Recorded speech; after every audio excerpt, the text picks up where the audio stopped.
একটা ভালো ফিচার। এবং যে বিষয়গুলো রয়েছে এর মধ্যে পিওর সাইন ওয়েভ শেপ রয়েছে এবং 50 hertz frequency, overload protection, short circuit protection, high low charging, each and every proper ওয়েতে 100% অ্যাকুরেটলি কাজ করে। এবং এই বোর্ডের পাওয়ার রেটিং আরডিএস খুবই সুন্দর।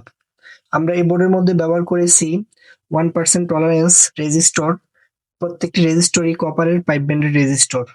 আমরা উন্নত মানের স্পেয়ার পার্টস দ্বারা এই বোর্ডটি কমপ্লিট করে থাকি। আপনাদের যাদের প্রয়োজন এই ধরনের বোর্ডগুলো নিবেন তারা আমাদের দেওয়া স্ক্রিনের নাম্বারে হোয়াটসঅ্যাপে যোগাযোগ করতে পারেন। এবং আমরা বাংলাদেশের যে কোনো প্রান্তে আমরা বোর্ড পাঠিয়ে থাকি। কিন্তু বন্ধুরা আমরা এই পিসিবি গুলো সেল করি না বাজারে। তো আপনারা যাদের কম